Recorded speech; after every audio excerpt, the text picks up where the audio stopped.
ഒന്ന് മര്യാദക്ക് നോക്ക് നീതു. മര്യാദക്ക് എന്നെ നോക്കുന്ന കിട്ടണ്ടേ നിങ്ങളൊന്നുമില്ല. എനിക്ക് പലരോട് പഴയ പോലെ സ്നേഹമൊന്നുമില്ല കേട്ടാ. ഓ സ്നേഹം കൂടിയാൽ അപ്പാടൊന്നും പേരിനെ കിട്ടുന്നല്ലേ. ഞാനൊരു കാര്യം ചോദിക്കട്ടെ, ഇനി ഒരിക്കലും കൂടി കല്യാണം കഴിക്കാൻ അവസരം കിട്ടിക്കഴിഞ്ഞാല് ഇനി ആരെയാ കല്യാണം കഴിക്കുക? നിങ്ങളെ തന്നെ.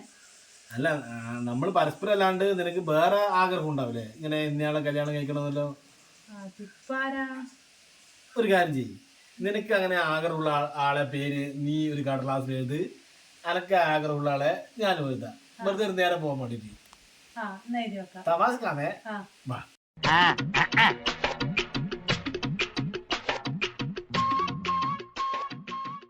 എഴുതിയാ? ഫസ്റ്റ് നിന്റെ വായിക്കാം. ഫസ്റ്റ്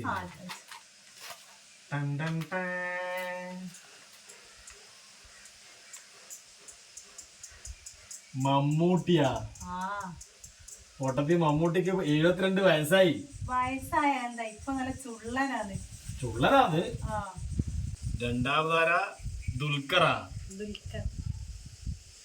ഉപ്പാനിയും വേണോ മോനിയും വേണോ? അത് വല്ലാത്തൊരു ആഗ്രഹം കേട്ടാ. വല്ലാത്തൊരു ആഗ്രഹം തന്നെ കേട്ടാ. ഉണ്ണി മുകുന്ദൻ. മൊത്തം സിനിമാ താരങ്ങളെ ഉള്ളൂ അല്ലേ? ആഗ്രഹം തന്നെ.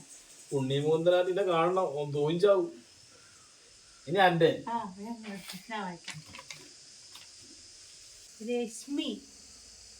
അതേതാ സിനിമ നടി? സിനിമ നടി എന്നല്ലേ? പിന്നെ നമ്മള് കഴിഞ്ഞ ആഴ്ച നിനക്ക് ചൂരിദാർ എടുക്കാൻ പോയ പീടിയനെ പെണ്ണില്ല മെലിഞ്ഞ്. അതിന്റെ പേര് രശ്മിനാ? അതിന്റെ ഇടക്ക് അതും പറ്റി ചോദിച്ചാ. നല്ല വേണ്ടല്ലേ? ഒരിക്കൽ കണ്ടിട്ടു. അപ്പോഴത്തേക്ക് അടുത്തേന നിത്യ. നിത്യ എനിക്ക് ഓർമ്മയില്ല. കഴിഞ്ഞ പ്രാവശ്യം നമ്മള് നിജോന അബാക്കസിന്റെ ക്ലാസ്സിന് പറഞ്ഞില്ല. അന്നേരം 2 ആഴ്ച ക്ലാസ് എടുക്കാൻ പറഞ്ഞ ഓന്റെ ടീച്ചർ നല്ല ടീച്ചറല്ലേ? അടുത്ത വായിക്കട്ടെ. സുജാതയാ. ഇനി അതേത് പീടിയാലെ പെണ്ണുങ്ങളാണ്? അത് പീടിയല്ലൊന്നല്ല, ആ കുന്നുമിലെ വീട്ടിലെ ഇല്ലേ ആ ഡ്രൈവറെ ഭാര്യ കുറച്ച് തടിച്ച് ഓളെ എനിക്ക് ഭയങ്കര ഇഷ്ടാ. ഇഷ്ടം അങ്ങനെയല്ല, ആ ഇഷ്ടല്ല. ഇപ്പൊ മനസ്സിലായ പെണ്ണുങ്ങൾക്ക് ഭയങ്കര അത്യാഗ്രഹമാണ്, ആണുങ്ങൾക്ക് ഒരാഗ്രഹമില്ല. അവര് സാധാരണ നിലയിൽ ആഗ്രഹം ഉണ്ടാവും. അതാണ് ആണുങ്ങളും പെണ്ണുങ്ങളും തമ്മിലുള്ള വ്യത്യാസവും.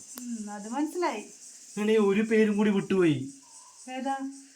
നിന്റെ ഉറ്റ കൂട്ടുകാരില്ലേ സീമ, എനിക്കോളെ ഭയങ്കര ഇഷ്ടാ. ആഗ്രഹം മാത്രമേ ഉള്ളൂ. നമുക്ക്